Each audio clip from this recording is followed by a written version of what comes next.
सन 1689 तर 9 वर्षांनी रायगडावर परत एकदा काळ रात्र पसरली। शंभूराजांच्या कैदेनंतर त्यांची क्रूरपणे हत्या करण्यात आली। मुघल सरदार जुल्फिकार खान रायगडाला वेढा दिला आणि नंतर शंभूराजांच्या पत्नी महाराणी येसूबाई आणि त्यांचे पुत्र शाहू हे सर्वजण कैदेत सापडले। महाराणी येसूबाई आणि शाहू महाराज यांचा कैदेत सापडल्यानंतरचा इतिहास आपणाला माहीतच आहे, पण शंभूराजांच्या कन्या भवानीबाई यांच्याबद्दल अनेकांना काहीच माहीत नाही। शंभूराजांनंतर त्यांचं पुढं काय झालं, त्यांचा मृत्यू कसा झाला, यांसारख्या कित्येक प्रश्नांची उत्तर आपण आजच्या व्हिडिओमधून पाहणार आहोत। 4 सप्टेंबर 1678 रोजी पिलाजी शिर्के यांच्या शृंगारपूर येथील वाड्यात भवानीबाई यांचा जन्म झाला।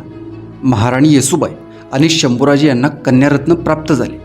शंभूराजे आबासाहेब झाले, महाराणी येसूबाई मासाहेब झाले। राज परिवारात आनंदाचे वातावरण निर्माण झाले। भवानीबाई म्हणजे छत्रपती शिवाजी महाराज व सईबाई राणीसाहेब यांची नात व छत्रपती शंभूराजे व येसूबाई यांची ज्येष्ठ कन्या होती। पुढे भवानीबाई यांचे लग्न शंकराजी महाडिक यांच्याशी झाले। शंकराजी महाडिक हे अंबिकाबाई यांचे पुत्र होते। महाडिक भोसले घराण्यांचे शहाजी महाराजांपासून चांगले राजकीय संबंध होते। महाडिक यांना त्यांचे आडनाव महाड बंदराचे वतन व देशमुखी खेड बंदराची मोकादमी मिळाल्यामुळे प्राप्त झाले होते। शंकराजी महाडिक यांचे आजोबा परसोजी महाडिक यांनी शहाजीराजांच्या स्वराज्याच्या कामात अत्यंत मोलाची कामगिरी पार पाडली होती। तेव्हापासून या घराण्याचा शिवशाहीशी संबंध आला। परसोजी महाडिक यांना 7 मुले होती। यातीलच हरजीराजे महाडिक यांना छत्रपती शिवरायांनी अंबिकाबाई यांना देऊन महाडिकांशी सोयरीक केली। ज्याप्रमाणे नाईक निंबाळकर, जाधव, राजे शिर्के, मोहिते या लोकांचे भोसल्यांच्या राजघराण्याशी संबंध आले, त्याचप्रमाणे महाडिक यांचे भोसल्यांशी संबंध आले। महाडिक हे घराणे फार प्राचीन असून ते उत्तर हिंदुस्थानातून आलेले क्षत्रियांपैकी एक आहेत। सन 1689 मध्ये शंभूराजांच्या मृत्यूनंतर रायगड मोगलांच्या ताब्यात आला। येसूबाई राणीसाहेब व शाहूराजे कैदेत सापडले। शंकराजी महाडिक यांनी महाराणी येसूबाई व शाहूराजांच्या सुटकेसाठी खूप प्रयत्न केले। शंभूराजांच्या मृत्यूनंतर औरंगजेब मराठी राज्य गशात घालण्यास टपला होता। संपूर्ण दक्षिण प्रांतात मोगली फौजा धुमाकूळ घालत होत्या। अशा वेळी हरजीराजे महाडिक व शंकराजी महाडिक यांनी जिंजी परिसर स्वराज्यात ठेवण्याचा फार मोठा पराक्रम केला।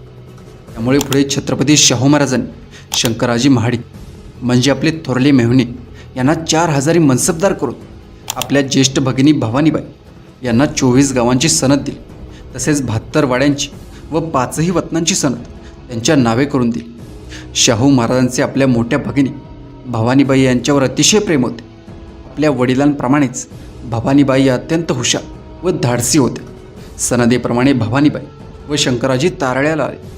मोगलांच्या धामधुमीत तारळे गावाची झालेली वाताहत व विस्कटलेली गडी भवानीबाई यांनी परत बसवली व तेथील कारभार सुरळीत करून घेतला। नंतर काही दिवसांनी शंकराजी महाडिक यांचे निधन झाले। यावेळी त्यांच्याबरोबर त्यांच्या पत्नी संभाजी महाराजांच्या कन्या भवानीबाई या सती गेल्या। तारळे येथील महाडिक यांच्या खाजगी स्मशानभूमीत तारळे व काळगंगा यांच्या संगमावर असलेली समाधी पाहण्यासाठी इतिहासप्रेमी लोक आजही आवर्जून भेट देतात। भवानीबाई यांना दुर्गोजी व अंबाजी हे 2 पुत्र होते। तारळे गावात राजे महाडिक यांचे म्हणजे छत्रपती शिवरायांची मुलगी व नात यांच्या सासरच्या लोकांच्या पराक्रमाच्या पाऊलखुणा दस्तऐवज पत्रव्यवहार उपलब्ध आहे। आजही राजे महाडिक यांचे 8ही वाडे मोठ्या दिमागात उभे आहेत।